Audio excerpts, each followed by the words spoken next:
से मिलिए।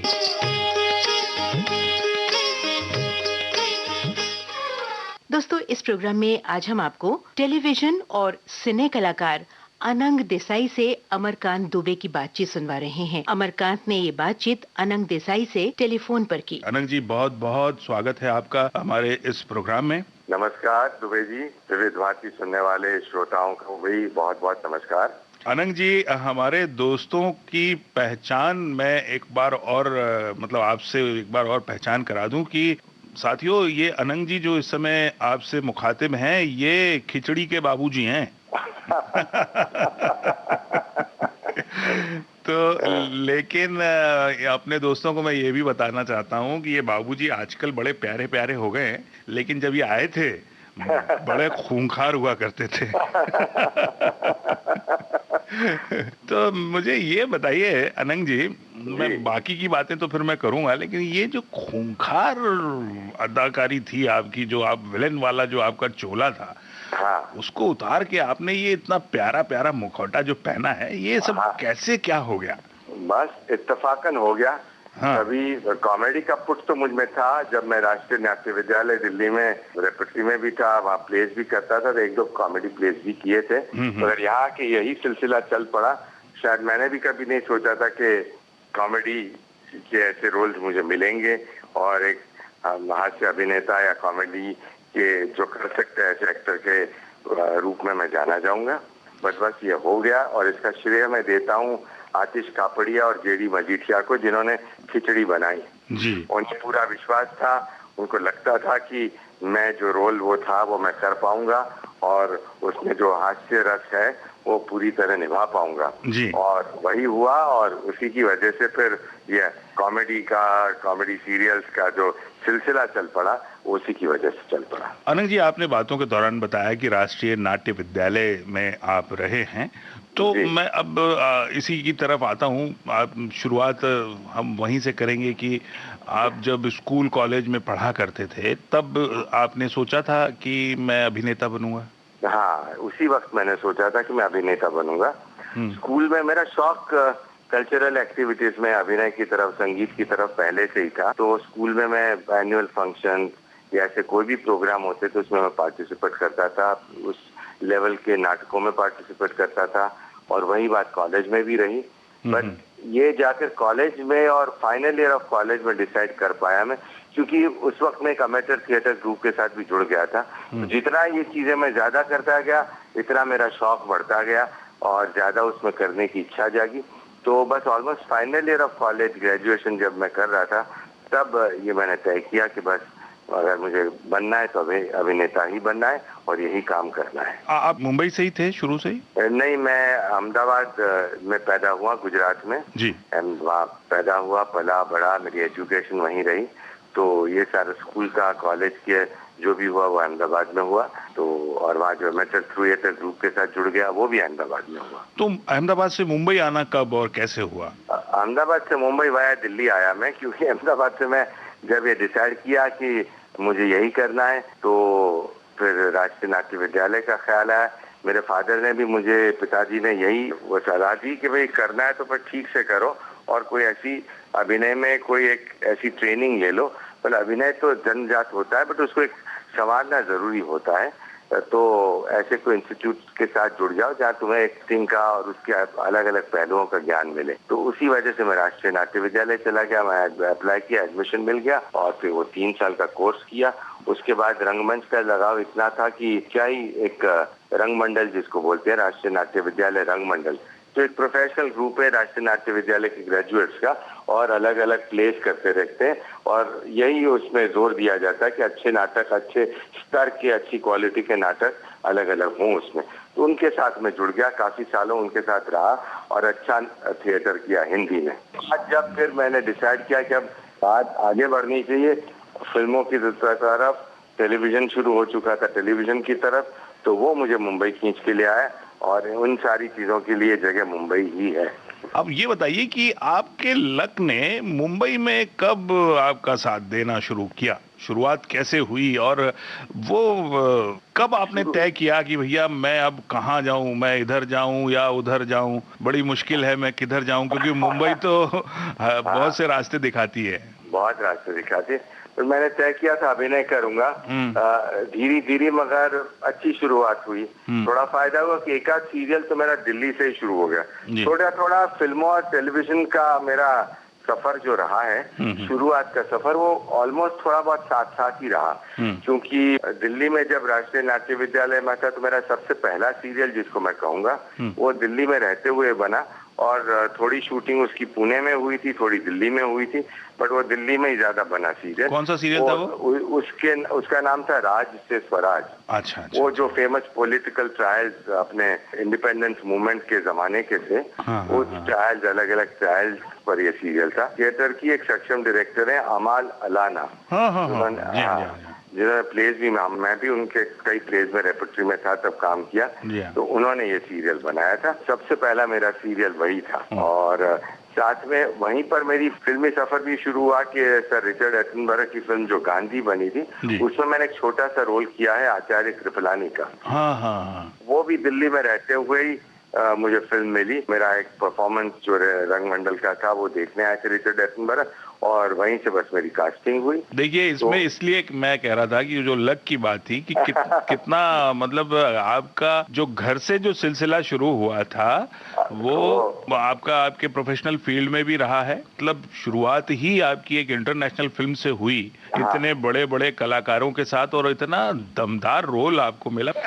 लेकिन एक अच्छी फिल्म, बड़ी फिल्म, ऐतिहासिक फिल्म में काम करने का एक मौका मिला, ये मैं अपनी खुशकिस्मती मानता हूँ। जी। अच्छा, फिर उसके बाद ये कमर्शियल फिल्मों का सिलसिला कैसे शुरू हुआ? वो बम्बई में आके शुरू हुआ, यहीं पर जब हुआ। इत्तेफाकन एक दो प्लेज, मैं जब मुंबई आया तो श्याम बेनेगल, गोविंद नेहलानी, इस किस्म के डायरेक्टर्स दिल्ली आते रहते थे, तो उन्होंने एक दो प्लेज देखे थे।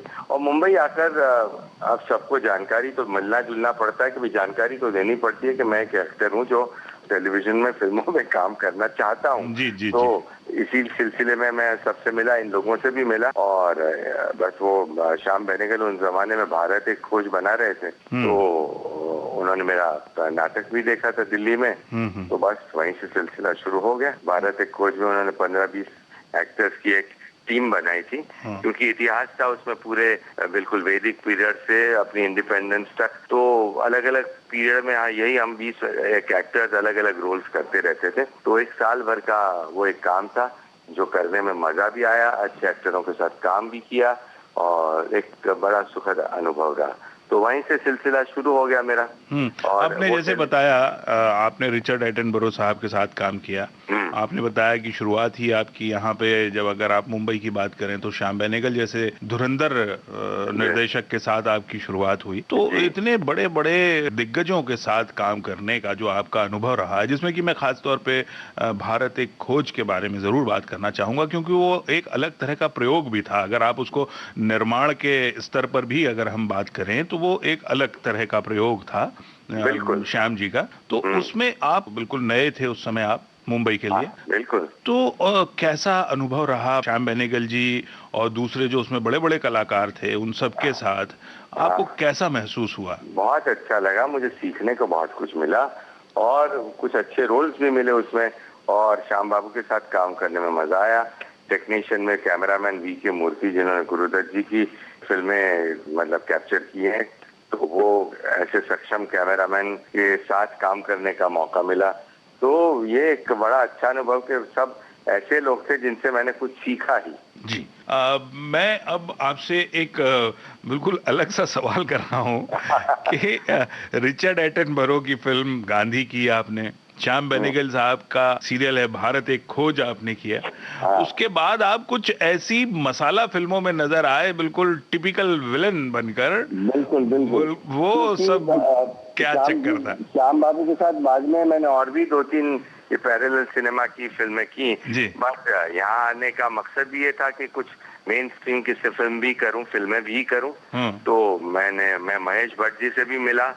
तो उसी वक्त वो एक फिल्म बना रहे थे जुर्म करके। जी जी। एक फलक करके एक फिल्म बनी थी जिसमें सलीम खान साहब ने उसका स्क्रिप्ट वगैरह लिखी थी। जी जी। तो उसमें समहाउ एक छोटा सा रोल मुझे मिला था, तो वो मैंने कर दिया। उसकी वजह से वो कमर्शियल फिल्मों का सिलसिला, और महेश भट्ट जी से मिला तो सलीम खान साहब ही वो स्क्रिप्ट लिख रहे थे, तो वहाँ बस एक नेगेटिव रोल में मुझे कास्ट कर लिया गया। एक बहुत ही इम्पोर्टेंट रोल था। तो बस वहाँ से नेगेटिव, उनको लगता था कि मैं एक नेगेटिव किरदार बड़ा अच्छे से निभा पाऊंगा, तो बस वहीं से वो नेगेटिव चीजों का सिलसिला शुरू हुआ। तो महेश भट्ट जी के साथ भी मैंने कई फिल्में की। तो शुरुआत की जुर्म है, गुनाह है, एक दो और फिल्में, सारी नेगेटिव रोल्स ही थे मेरे। इसीलिए मतलब मैंने शुरुआत में अपने दोस्तों से कहा था कि एक बड़ा खूंखार अदाकार, बड़ा प्यारा अदाकार बन गया है। और बाद में फिर टेलीविजन का भी सिलसिला जब शुरू किया, तो शुरू में मुझे मैंने कई नेगेटिव रोल्स उसमें भी किए हैं, टेलीविजन में भी शुरू में। और कमाल की बात यह है अनंग जी कि आपका फेस कुछ इस तरह का है कि आप प्यारे भी लगते हैं। कईयों को मैं बड़ा पॉजिटिव लगता हूँ, एकदम सॉफ्ट लगता हूँ, इसलिए मुझे अच्छे पॉजिटिव रोल्स मिलते हैं। और उस जमाने में कईयों को शायद ऐसा लगता था ये कुछ खूंखारपन, तो वो रोल्स भी मुझे मिल गए। और बाद में फिर काफी पॉजिटिव रोल्स मिलने लगे, वो भी करता रहा और मजा भी आया। तो एक अदाकार की हैसियत से आपने बिल्कुल हर तरह से साबित कर दिया है कि आप भैया कुछ भी करा लो। बिल्कुल। और थिएटर में हम लोग अलग अलग रोल्स करने के आदी हैं। वहाँ ये भी शिक्षा दी जाती है कि आपको जो रोल मिले, जैसा भी मिले, उसको बड़ी ईमानदारी से निभाइए। तो वो एक दिमाग में था, तो और कोशिश भी रही कि जितने अलग अलग रोल्स मैं कर सकूं, मुझे खुद को मजा आएगा।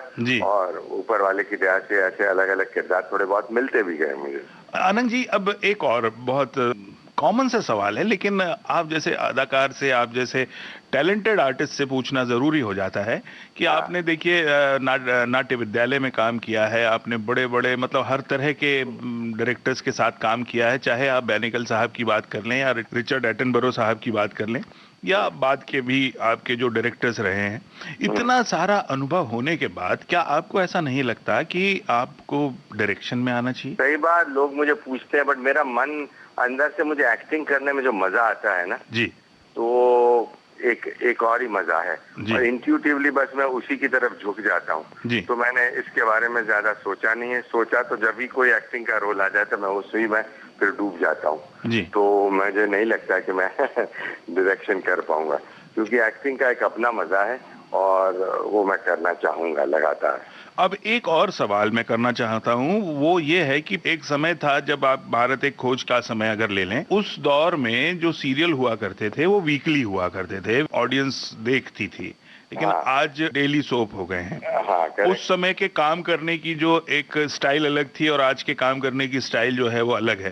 तो इन दोनों में आप अपने आप को कितना कंफर्टेबल, पहले के और आज के समय में क्या आप महसूस करते हैं? मैं बिल्कुल कंफर्टेबल महसूस करता हूँ। शुरू में वो स्टाइल थी, उसका एक अपना पेस था। पहले 13 एपिसोड ही बनते थे, 13 से 26 हो गए तो बहुत बड़ी बात मानी जाती थी। और धीरे धीरे फिर डेली सोप्स का जमाना शुरू हो गया, तो उसकी रिक्वायरमेंट्स और है, क्योंकि आप हफ्ते में 1 एपिसोड नहीं 5 एपिसोड देते हैं, तो वो वर्कलोड उतना ज्यादा रहता है। बट मैंने अपने आप को डाल दिया, और समय के साथ, समय तो बदलने ही वाला है, जिंदगी या जीवन या पूरा समय आगे बदल के चलने वाला है। तो उस बदलाव के साथ आप अपने आप को ढाल लें, वही सबसे अच्छी बात है। अब मैं यहाँ आपको एक बात बताना चाहूंगा कि मुझे बेहद मजा आया आपसे बात करके। अनंग जी, आज बस यहीं हम अपनी बातचीत को रोकते हैं और उम्मीद करते हैं कि फिर एक बार आपसे बात करने का मौका हमें मिलेगा। विविध भारती के श्रोताओं को अपना कीमती समय देने के लिए उन सभी की तरफ से मैं अमरकांत आपको बहुत बहुत धन्यवाद कहता हूँ। नमस्कार। बहुत बहुत धन्यवाद अमरकांत जी। दोस्तों, आप सुन रहे थे टेलीविजन और सिने कलाकार